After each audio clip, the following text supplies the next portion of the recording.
এই যে ভাবি, আমার গাড়ি ভালো, শুধু গাড়ি ভালো থাকলে হয় না, আর কি কি ভালো আছে সেটা বলেন। আমি ড্রাইভার আরো ভালো।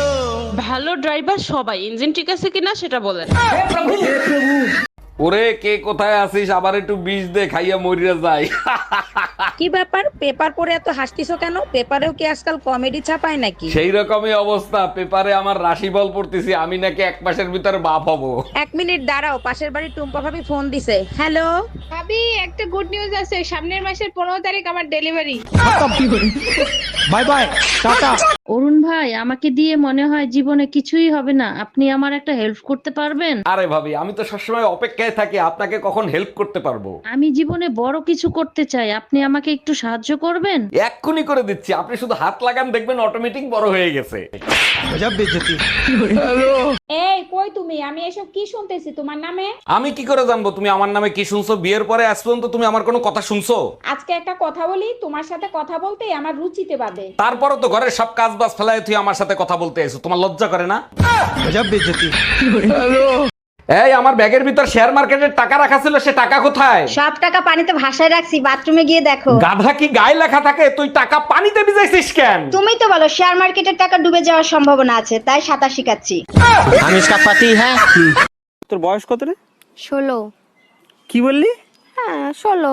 5 বছর আগেও বললি 16, এখনো বলছিস 16। আমি এক কথার মেয়ে, ঠিক আছে? ও তো ছল্লিবাজি কথা আমি বলি না। 5 বছর আগেও বলেছি 16, এখনো বলছি আমার বয়স 16, 10 বছর পরে বলবো। এই কি হয়েছে তোমার, এত টেনশন করো কেন? মেয়ে হয়ে জন্মাইতা তাইলে বুঝতা। বিয়ের 25 বছর হয়েছে, সবসময় টেনশনে থাকো, তোমার সমস্যাটা কি সেটা বলবা? যখন বউ হয়ে আসছি তখন শাশুড়ি ভালো পাই নাই, এখন শাশুড়ি হয়েছে বউ ভালো পাই নাই। কি হয়েছে অরুণ ভাই? আজকে ভাবি আবার আপনার সাথে ঝগড়া করছে? আর ভাবি বলেন না, ভারী অশান্তিতে আছি, কি করি বলেন তো? আচ্ছা অরুণ ভাই, কি নিয়ে ঝগড়া করে সেটা কি একবার খুঁজে দেখছেন? দেখছি, মেয়েদের ঝগড়া করার জন্য কোনো কিছুর দরকার হয় না, শুধু একটা স্বামী দরকার। অরুণ ভাই, আপনি তো বাজারে যাচ্ছেন, আসার সময় আমার জন্য 1 বোতল আখের রস নিয়ে আসেন। জানেন ভাবি, আগ যতই শক্ত হোক না কেন, মেশিনের ভিতর ঢুকলে রস ঠিকই বের হয়ে যায়। আরে ভাই, মেশিনটা তো তৈরিই হয়েছে রস বের করার জন্য। ও আচ্ছা, এর জন্যই সাদাত ভাই আপনাকে বিয়ে করার পর থেকে শুকিয়ে যাচ্ছে। এই কালকে একটু দুপুরে বাড়ায় এনে তো, গ্রামের তো আমার এক বন্ধু আইবো। তোমার কি খাইবার তার কাম নাই? জানা না হেরা দাওয়াত দাও, কি লিখাইবো? আরে তোমার দেখবার আইবো। আমার কি ডুব জ্বালাইছে জমানা দেখবার আইবো? আরে রূপ জ্বালানোর লাগে না, ও তো শালার বিয়ার গেরা উঠছে, পরে কইছি যে আইস একটা স্যাম্পল দেয়, তুমি তো জীবনে বিয়ার স্বাদ মিটাতে পারবে।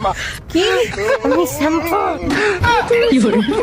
এই দেখছো, গ্যাসের বিল দিয়ে গেছে 10,000 টাকা। হ্যাঁ, সকালেই দেখছি। কেন, আরো বেশি আসার কথা ছিল নাকি? কি বলো তুমি? 2,000 টাকা গ্যাসের বিল, 10,000 টাকা আসছে, তোমার টেনশন হচ্ছে না? টেনশন হচ্ছে না, অবাক হচ্ছি, ওরা কি করে জানলো যে জাহান্নামের আগুন আমার ঘরে জ্বলে? এই কি বললা তুমি? মমতা ও মেরি জান একটা চুমা দাও না। যতই দাও ততই চাই, পোষায় আর না। একটা দেবার একটা সিস্টেম আছে তো। আপনার বক্তব্য থাকলে আপনি কাগজে লিখে দেবেন, আপনি একটা চিঠি লিখুন।